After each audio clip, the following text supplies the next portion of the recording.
Thank you very much for this opportunity to speak today on behalf of United Support and Memorial for Workplace Fatalities. My sincere condolences go to Josh Franklin and his family, friends, and co-workers. And I would love to begin this morning or this time and this moment by requesting that we take a moment of silence and recognizing and remembering Josh Franklin and all of our fallen workers before we begin our presentation today. So if we can take a moment and of silence to recognize those that we have lost. Thank you.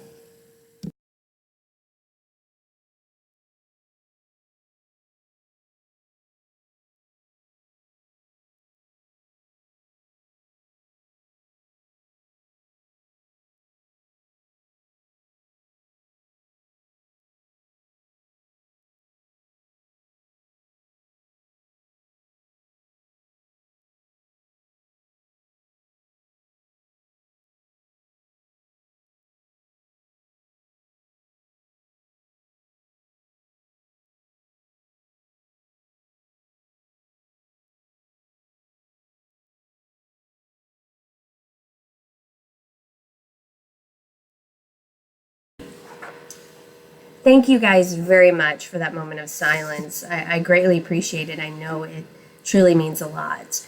I wish we could meet in person due to unsafe circumstances of COVID-19. We all understand that the safest way for us to come together is virtually right now. Hopefully one day soon we can come together in person. I will be the first to admit, as you're going through this presentation, when it came to speech, I was not that great. In high school, I didn't graduate top of the class when it came to speech. So I was thrown into this. 11 years ago, if somebody came to me and asked me, what were you going to do? Where do you see yourself 11 years from now? This was not it. I did not see myself here speaking to you today. And the reason is I never knew anything about workplace fatalities. I didn't know anything about work-related incidences. I didn't know I would lose my loved one due to a work-related incident. And I did. And I learned a lot fast. I'll be the first to admit I'm shy. But I'm sitting here today because I want to prevent others from enduring such a loss.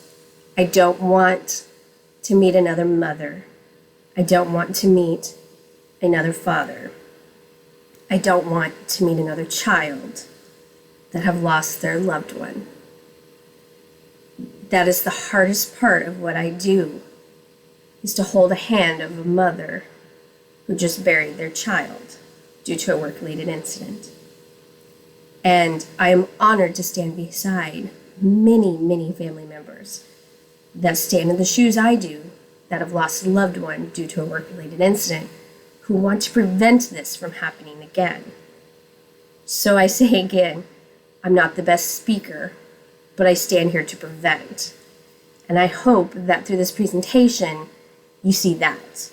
You see the prevention, you hear the stories, and you too realize that it can happen to anybody. None of these individuals that we lost thought it could happen to them. They went to work and they didn't come home. And that's all I want to say. They went to work and they never expected that they wouldn't come home. And the thing is, they were our mothers, they were our fathers, they were our brothers, they were our sisters, and one of them was my uncle. And again, I never 11 years ago thought I would sit here today and speak to you guys about workplace safety. I never realized how important it was until I stood in these shoes. And many people never thought it would happen to them. And it did. And that's why I'm sitting here today. I've created a presentation that I'm hoping that you guys watch and see how many articles that I, just for this presentation, came across that shares the incidences of linemen, electricians, workers that lost their lives. And it amazed me in the titles how many of them said 42-year-old, 24-year-old, father of 4, father of 7. Just the text that caught my attention. And the stories of the workers that USMWF family members shared, I'm hoping you listen to them and their stories and the families that they left behind. And we all put workplace safety first. But many times I hear, and many times I listen and hear that I'm always safe. I've always done it this way for 20 years. Nothing's happened. Or I've always read in an article, first day on the job, and this is what happened. So I'm hoping that you take some time today and know how very important and it is for our stories to be heard, our work to be heard. And I thank you for your time. And I look forward to possibly meeting you all in the future after everything calms down. And hopefully we can work together and make all workplaces safer. And thank you again and for taking the time to listen to the presentation. You're going to learn more about USMWF. And I hope you come out with informative, interesting, and truly memorable information about us and learn how we honor, support, educate, and hopefully we prevent work-related incidences by the stories that we share about USMWF. Again, thank you very much for your time, and I appreciate it, and I look forward to working with you guys in the future.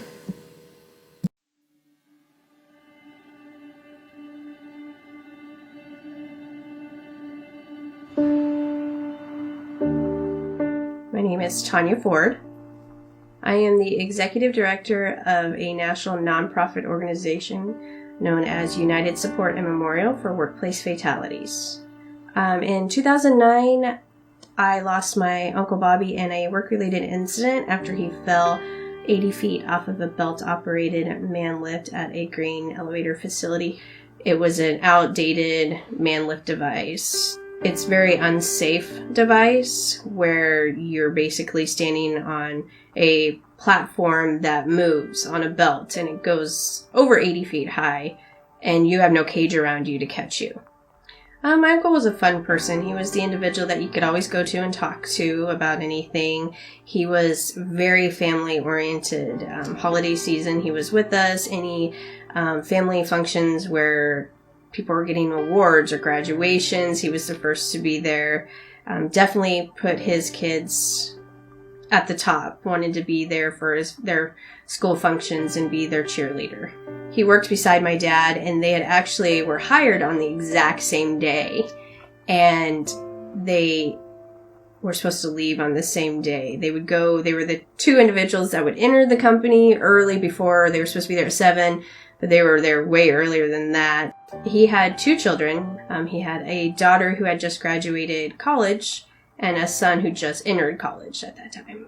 There was many emotions that I went through, one of which was disbelief that this happened. You never really hear of this happening and until you stand in our shoes where you've lost a loved one.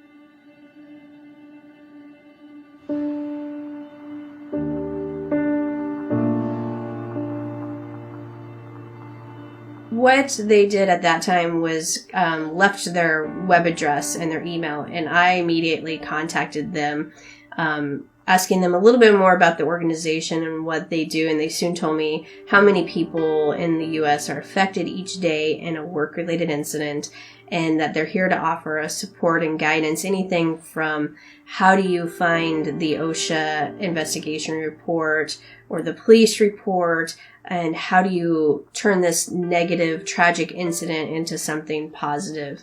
And they soon were able to get me, along with, I want to say, probably about 15 other family members, to Washington, D.C. to speak to our local legislature and our representatives and let them know that, hey, this is happening here in Nebraska, it's happening in other states, and we need to make sure that the OSHA regulations are there, they're consistent, and prevent these from happening again in the U.S.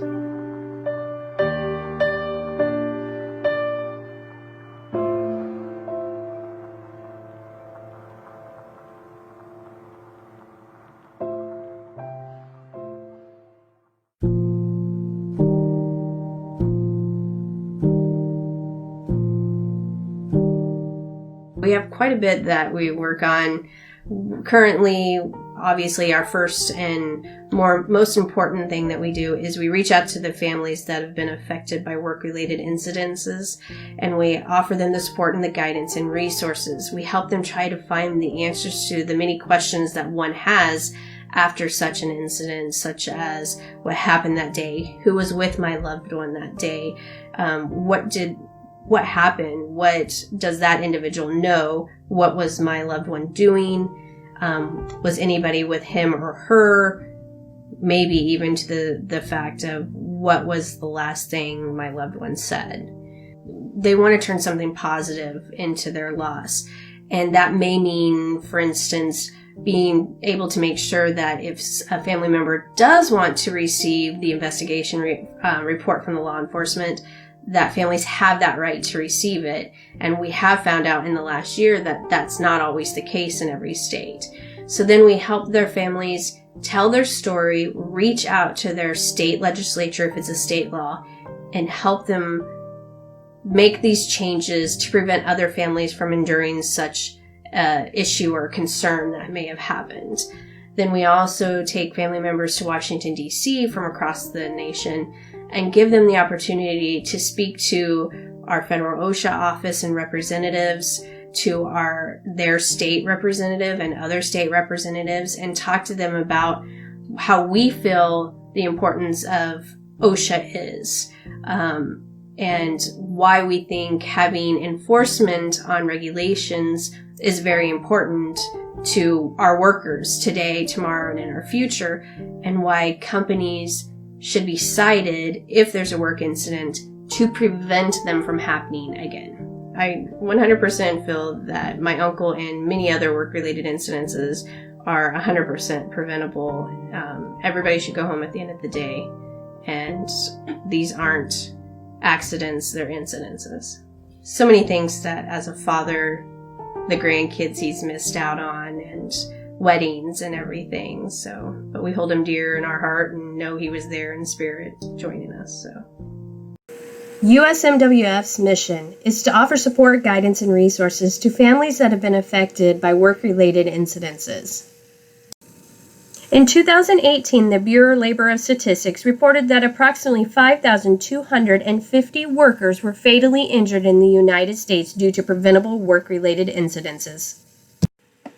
Let's do the math. That's approximately 14 workers that went to work and never came home at the end of their shift on a daily basis in the United States.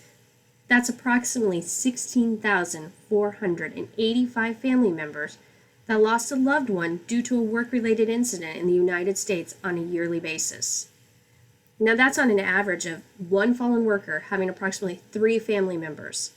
And let's be honest, most people have a lot more than 3 family members. USMWF believes that these numbers are increasing this year. February of 2020, we as a nation were hit by the unforeseen pandemic of COVID-19. USMWF strives to honor, support, educate, and prevent workplace incidences, illnesses, and diseases. Our research continued throughout the pandemic. We saw how the lives of workers are affected by the closing and then the reopening of our nation. The numbers of workplace deaths in the occupations such as construction and transportation began to decrease as the numbers of our frontline, essential, and healthcare workers increased due to COVID-19 virus. We are seeing an increase of workers' incidences throughout all occupations. Our database continues to grow at a fast rate as we connect with those affected by work illnesses, injuries, and diseases. 5,250 or 14. Those are the statistics. And I can sit here today and throw many more numbers at you. But the truth behind it is one. One death is one too many. One family wondering what went wrong that day is one too many. Yet this happens every day. And on October 30th, 2003, it happened to a young man by the name of Sean Boone. Sean Boone was fatally injured while working for Hay Lamers International in Huntington, Indiana, for an aluminum dust explosion. There were 6 other workers injured that day. His sister, Tammy Spivey, had so many unanswered questions of what happened that day and didn't know where to turn to, and realized if she had this many questions, there were other families that have had or were having the same issues and didn't know where to go after such a tragic, unexpected loss. She wanted to create a place for families to go to after such a loss, allowing them to find support, guidance, and resources from others that have been where they are. A place to forever remember our fallen workers.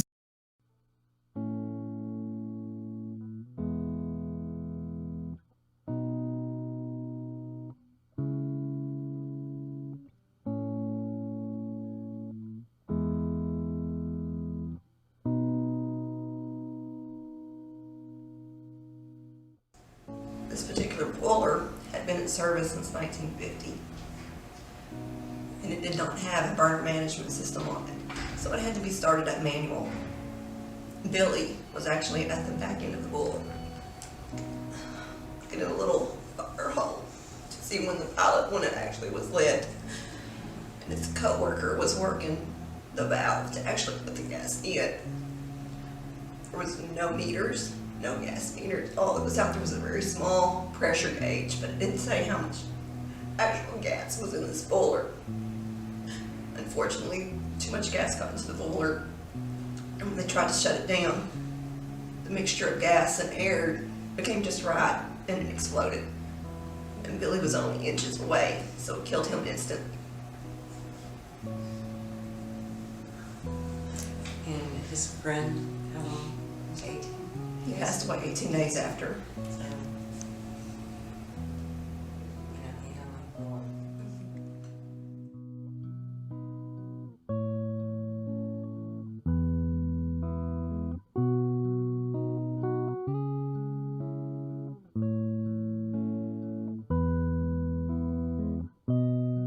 I started USMWF because I felt like there was no place for families to get answers that they needed, because the answers help us with our grieving process. And I just, and not only that, but I felt like nobody really could relate with me and my loss.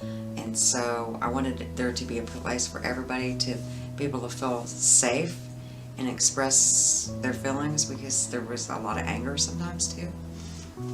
I also wanted the family members to be able to start off right away feeling like they've done something for them, and that was to give their loved one a tribute, something that everybody could see, and put a face on the numbers. Looking back, I'm thinking, Adriana or Tanya or any of them, I could not have done it at their age. I couldn't have. I could have went out and done, just right away like that. I just couldn't have done it. I couldn't have went and talked to my, there's just no way I could have done that. So I look at them and I think, it's an amazing group. The thing that makes me feel the best about everything that I'm doing is I have no doubt that the families, if something happened and I wasn't doing it anymore, they would all stay out there and they'd all still be doing it. That's one thing I can say. A lot of things would fall apart, but I really think that they would still be out there fighting. I have no doubt in my mind. They've got the power. They do. So they're a pretty amazing group. So I think that's where my everything comes back to me. It's through them. It really does. I know that sounds corny, but they're like my family. I love them. I feel like I'm their mom.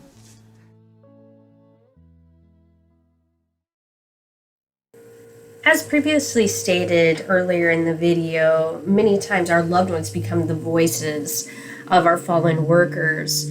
And here is a perfect example when reviewing these articles that we post on our Facebook pages to gain attention to work-related incidences to prevent similar ones from occurring. Here are some articles that we came across. 24-year-old lineman killed in an accident in Central Cooperative Facility. He was a 24-year veteran. A utility lineman killed while on the county. 50-year-old worker died. An electrical worker dies falling through a skylight. He was 46 years old. Electrical worker fell 40 feet to the ground below while installing solar panels. 2 utility workers died by electrocution in Warwick. They were doing routine maintenance, and they were fatally injured after being electrically shocked. Duke Energy lineman electrocuted while performing repairs. Worker electric while repairing utility pole. A Georgia power lineman severely burned in an explosion last month has died from his injuries. 25 years old, fatally injured after receiving burns to 80% of his body after an explosion. Father of 5 dies after falling nearly 100 feet to the Columbia River. He was 44 years old. 42-year-old father of 4 killed due to an incident involving an electrical transformer. He was experienced lineman killed in a transformer. 3 linemen working on Hurricane Michael cleanup killed by suspected drunk driver. These are all incidences that I came across in my investigation and research. And those are articles that we normally would post, gaining attention to work-related incidences in hopes to prevent similar ones from occurring. And these are all lives forever remembered and recognized by many. SMWF knows that a picture is worth 1,000 words, and we invite families to share pictures and stories of their loved ones with us, so we can share on our social media pages and on our website. And we understand how very important those are, because there are so much more than just an incident and an accident that has occurred. And we're so blessed to be able to share those with you today. Christopher Chip Leisure was 45 and died on October of 2016 when he was shocked or received an electrical shock when he was installing flex links, and he contracted 2 277 volt energized bus bars. And he was killed instantly that day. But he was so much more than that incident. He was an avid Pittsburgh sports fan of the Steelers, Penguins, and Pirates. But he was also a son, a husband, a father, brother, uncle, and a nephew, and a cousin and friends. And he's missed by so many. We heard so many great things about him, and he's truly missed. We have Robert Schonkweiler, and he was killed on May of 2003 by asphyxiation. He unfortunately came in contact with a belt-operated device or conveyor belt and a retractable shortboard with it contacted his body, his head, neck, and body, and was pinned in an awkward position, making it impossible for him to breathe. He was pronounced dead at the hospital, unfortunately. His wife, so very sweet and kind, had reached out to us and shared her photo of him, and shared many stories about how an amazing man he was, and that they had a llama farm, and how great of a man he was, and he loved his family and watched everyone become fully functioning adults. Matthew John Ford died in October of 2008, and he was installing a security equipment in the exterior of a building in a scissor lift, and it was driven off a concrete pad, resulting in a tip over the scissor lift. He is truly missed by his family, his parents, and he was so much more than just this incident. And so young, at 26 years old, losing his life. Emilio De Leon, a local Grand Island young man at 19 years old, was working for a construction when he was in a lift himself, an aerial lift, and became in contact with a live power line and was electrocuted. Very young himself, had a mom, a dad, a family that truly misses him and walks in the Harvest of Harmony parade with us every year. Zachary Aaron Roberts was not working for a electrical company, but actually a tower company, and fell. And I thought it was important to hear his mom's incident and what happened that day, because how it affects every family member. And I hope you guys will take some time and listen to her encounter of the day she lost her son. Him and another climber were on the tower, I think, like around 250 feet up. The guy above him fell into Zach, and then they both fell and passed when they hit the ground.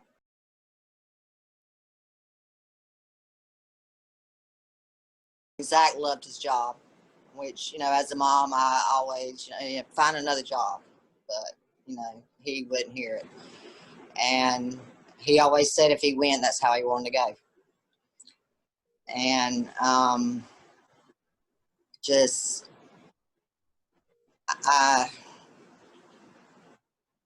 just love your family, take care of them. And looking back now, I know Zach was always full of life, always wanting to make people happy, make people smile. And so that's what keeps me going, because that's all he wanted, was for me to be happy.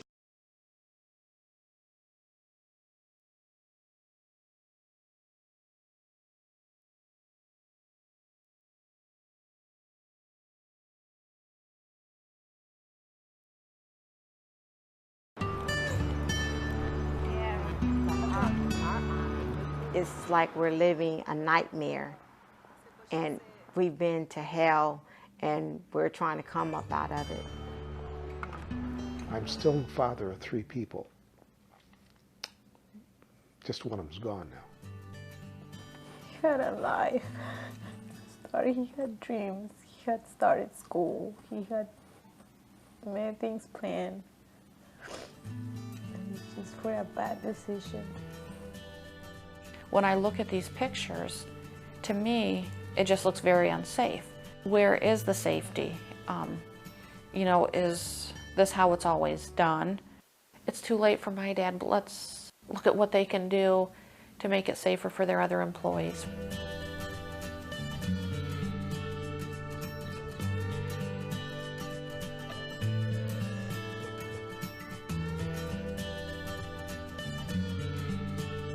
My mom she had such a bubbly personality, just when she walked in the room, you would know it.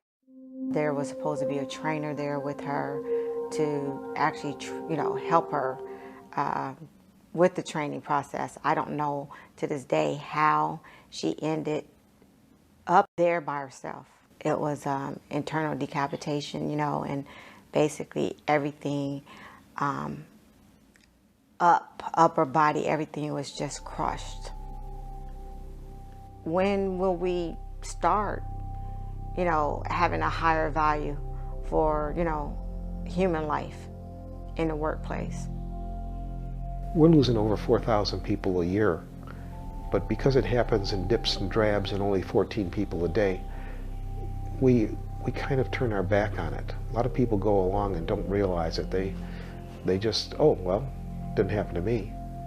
And that's wrong.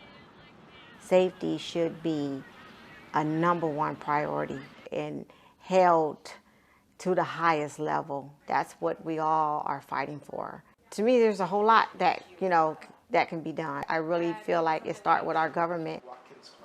And it hurts the profit on the company. It hurts the person. Most all of these are preventable.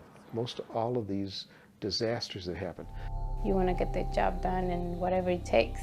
Sometimes you forget about your life or the risk. I want people to know that their life is more valuable than getting the work done. And if it's not safe, saying, I'm not doing it. If they say, well, you might get fired, it's not worth it to take that risk. People go to jobs, they're going to a job so that they can provide for their family. They're not going to a job to not come back home. I think sometimes it almost feels like it's our family against the company. think companies need to take a stand to make sure that the families are informed. You know what happens when an airplane goes down? They investigate everything, and they know what the pilots were talking about. They know what every system on that plane was going on. That's what I think we need. We need that kind of corrective action. What we want to do is we want to honor him. We don't want him or her forgotten.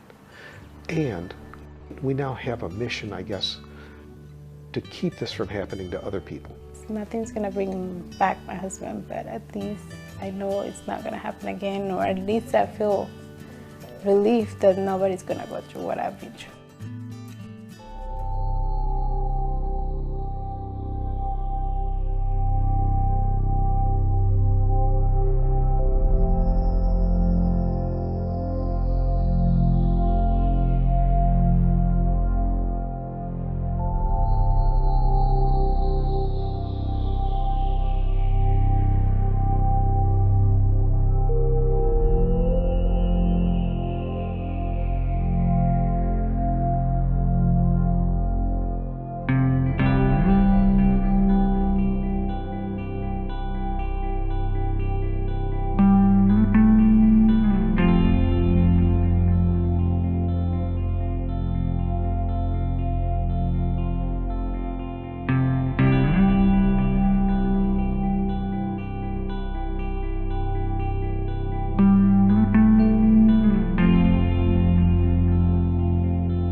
USMWF members know and understand the devastation that takes place in the mind, body, and soul after such an unexpected, tragic loss. We understand the different emotions and stages of grief. We try to help everyone know and understand that there is no right or wrong way to grieve, and everyone grieves differently, including those in your own family, and that's okay. We all understand and know what we're going through and have created a place of comfort for family members to come to and not feel alone. Once a month, we have a conference call allowing each member a way to connect and discuss their emotions and to find the answers to the questions they may have, or just talk and to find the listening ear.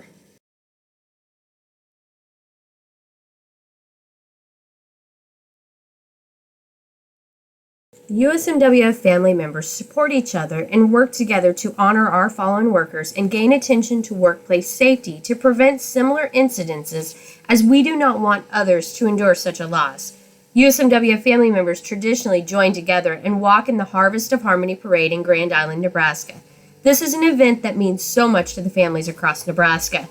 For 10 years, we have hosted the Nebraska Workers Memorial Day Candlelight Vigil, where we all come together to honor, remember, and recognize our fallen workers. At the state capitol, due to COVID-19, this past April, we were unable to join together. However, USMWF hosted our first national virtual Workers Memorial Day Vigil, where we had hundreds join us in remembering our fallen workers. We hope this coming year we will continue our tradition at the state capitol. Each year, USMWF is honored to join together with family members in Washington, D.C., and meet with our representatives, OSHA representatives, and many others to speak about the importance of workplace safety and to share our stories and how our lives have forever been affected by our tragic losses. These are families helping families, turning their negative, tragic loss into something positive and making a difference for all.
Preventing is the key word, and that is everyone's goal. We know and understand that education is the key to prevention of workplace incidences.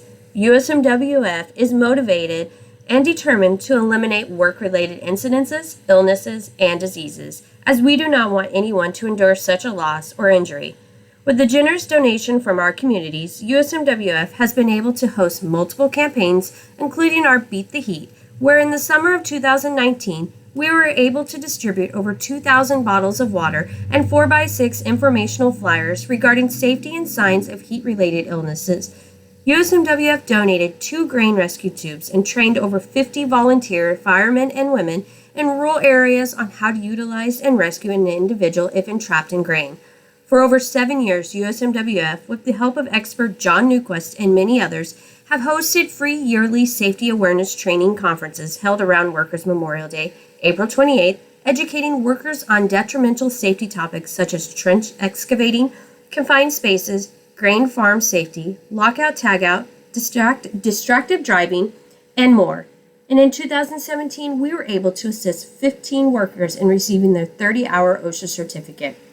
In 2016, over 44 workers received their CPR, first aid, and AED certificate. In 2019, approximately 20 workers renewed their certificate. This year, with the unforeseen circumstances of COVID-19, we wanted to make sure that safety remained a top priority of all employees and employers and have created our Striving for Workplace Safety for free monthly safety training awareness conferences, in which we have safety experts join virtually with our audience members and discuss important topics such as Beat the Heat and lessons learned from fatalities and many more to come. These are free to the public, and we invite you to find out more about our upcoming conferences on our Facebook page and or our website.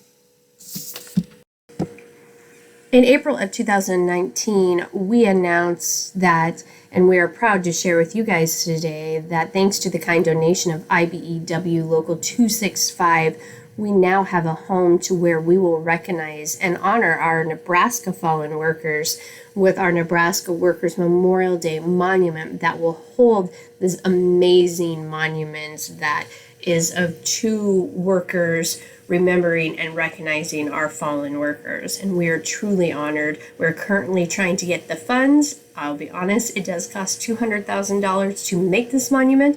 So we are working hard to get those funding, and hopefully we will be able to honor our fallen workers here in Nebraska soon. Thank you guys very much for this opportunity. It was a true blessing to come virtually to you guys and speak to you about United Support and Memorial for Workplace Fatalities. Thank you for allowing our families to share their stories with you guys. I know it is not easy for our family members to speak about their loss and the incident that took their loved one from them. We do it to prevent. That's it. We don't want any families to go through this loss that we have gone through. And I personally can speak to that. Again, please, I look forward to hopefully one day meeting you all in the future. And I wish you all well, and please be safe out there. Workers' Memorial Day, please mark your calendars, is April 28th. It's a day that we come together, honor, recognize, and remember our fallen workers. Hopefully together we can truly make a difference. And I hope that this video brought us all together to recognize, remember, and know that there are hazards out there. Again, none of our workers went to work knowing that there's a hazard and today was the day. We all assumed that they were going to come home to us. So be aware, be safe, be kind, and together we can truly make a difference. So I thank you again for your time. I invite you to visit us at our website at www.usmwf.org, which I will put at the end of this video. And also you can visit us and follow us on our Facebook pages, as on a daily basis we update in regards to numerous articles regarding incidences that happen nationally with workers. We truly want to become the next conversation at the dinner table, not because it's a conversation that's so dramatic and harsh, not to point fingers, but it's in regards to truly making a difference and speaking to your loved ones or your kids and your father or your brother or your sister in regards to, hey, this is what you do. This is a similar job that it happened at. Please be careful. Please be safe. Make sure that you, whether it be wear your harness on the roof, whether it be make sure you're doing the right safety protocols on a particular job, but make sure you're doing what needs to be done so that everybody goes home at the end of the day. Because I know together we can truly make a difference. We truly can make sure that these numbers of 14 workers a day goes down, that the 5,250 a year goes down, and it all starts with you. It all starts with you. So let's do it together. Let's make a difference together. So I thank you again for your time.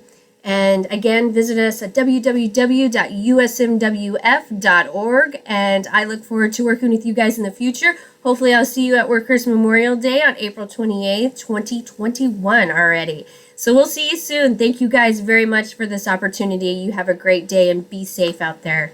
Thank you very much.